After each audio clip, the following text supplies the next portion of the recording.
Alright, this is going to be a Total Divas recap. Pretty much just going over this episode. I think it's episode 4 right now. And it was, a lot of weird things happened in this episode. Not, it's been worse, but pretty much started off with Ariane doing what do you call it? She's doing some singing for her new single. So she was done, everyone's happy, and out of nowhere to celebrate, she wants to put her man, Vinny, in a head scissors. I don't know about you, but putting someone in the head scissors in a studio, nonetheless, even in general, I'm not just going to walk up to someone in the street when I'm happy and be like, hey, can I put you in a head scissors? And then they just start practicing their moves, and I don't know, just very odd way of doing it. And this led to the idea where Vinny is going to become a WWE superstar. He was obviously very hesitant towards the idea. I don't blame him, but for me, it was more like in past episodes you saw Ariane very complaining. You saw her complain a lot that Vinny's always around. He doesn't let her do her own thing. He invades her privacy with her work. There's a work and a personal life. She's pretty much inviting him into her work life. If he just happened to be Daniel Bryan and get signed, that would mean that it would be Vinny and Ariane, or is that her name? Yeah, Ariane, traveling together, much like John and Trinity and John Cena and Nikki Bella. And Daniel Bryan and Brie Bella. It's pretty much the whole cast, Tyson and Natalia. Everyone would be traveling together. Vinny was always the odd guy out because he wasn't signed, and Ariane liked it that way, but she wants him to become a superstar. She says he got the look, he got the body, so why not? And I don't know. Obviously, you saw how it went. I'll talk about that in a second, but I want to talk about that expensive car that Nikki just ruined the whole front bumper of. Now, I know women have a thing that they can't drive, and let me tell you something. This is just furthering on that stereotype. It's not a stereotype, really. It's more of a fact. I literally saw, this is a true story. Sitting in my car, I got a nice little Mazda 3. I'm parked beside a BMW, and beside the BMW is a Mercedes. The Mercedes is about to pull in, and this lady doesn't know her angles on her car, and the corner of her car just rubs against the BMW, and I'm like, my God, that's gonna suck. It was a white car on a black car, and I got out of the car and I looked after she just looked at it and just walked away, like, oh, I can get that fixed. It was bad. It was a woman too, so Nikki Bella, I wouldn't put her in a Maserati, or just keep her in the Camry or maybe a Saturn or something. So Vinny's oh yeah, we'll talk about Trinity's dad moving in.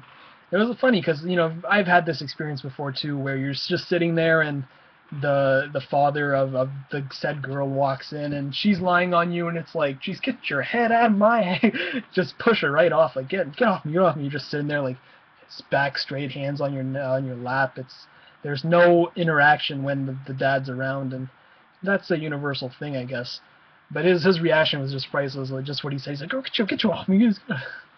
But yeah, that was so. He moves in. This is pretty much the story of the whole episode, one of the major ones.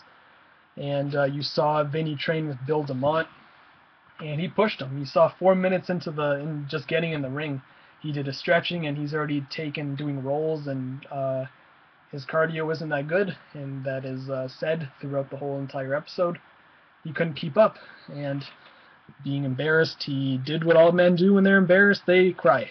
So he wasn't crying, he's showing his girlfriend the bruises on his back, and this led, so you go through a commercial, whatever. Now you got Nikki on the phone. Now it was funny when she was talking about, complaining about John Cena not letting her put stuff up. She said something like it's weird, like a virgin getting married. I don't even know what she was talking about. She's like, it's weird living with him, like a virgin who just got married and just, did it for the first time. Like, what does this have to do with using candles and putting up pictures on her wall? But I don't know. And then you saw back to Trinity's house. It was 11:24 p.m. They made sure to say that was the time.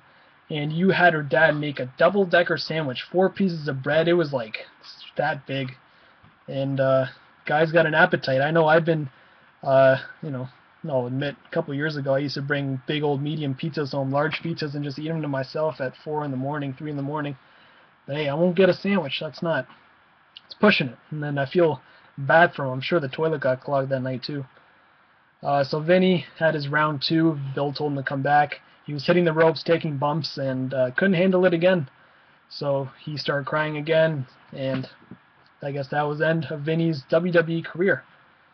And then we had John telling Trinity that he wants his dad gone, and the reason being is because I want to lay naked with you and not with your dad making sandwiches and playing the guitar. So now Trinity knew that, it's obviously a big problem for her man, as she calls him. And John Cena and Nikki Bella had their thing. It was, in one hand, I've heard a lot of people saying that guys who are really rich have become OCD. It's not the first time I've heard this, but wrestlers especially, I don't know what it was, but someone said it, that a lot of wrestlers who make it, like Hogan and Rock and Austin, they have a thing where they're OCD. They want everything in a certain place. They don't like doing anything. And John Cena is a perfect example of that. So I found it a little funny that just after, I think it was on the Cole Cabana podcast with Matt Morgan, he was talking about that. And I just listened to that today, which is probably why I remember. But yeah, it's funny that that came up. And yeah, so they had their party, that Trinity's thing. Dad, they brought him back to the house. The Uso leaves, no word where he went. He didn't pack anything, just in his little tank top and his shorts, and he just walked out of there. And so Trinity took her dad out and said, "We're fighting because of you." And then the dad lays the biggest girl trip on her, saying, "You're kicking your old man out." And I was like, damn, like, if I had to deal with that, I would definitely cave. But this Total Divas was okay. No JoJo. I think this is like the 3rd week in a row. There's no sight of JoJo. Next week you see the episode where Natalia's cat dies. And I remember when this happened on Twitter, there was a big thing, just outpour for her cat. So we'll see this whole, I didn't know they put it on the show. So I didn't see it in the preview either, so I guess the show is kind of secondary to the producers. But that's all, and I'll see you guys in the next video.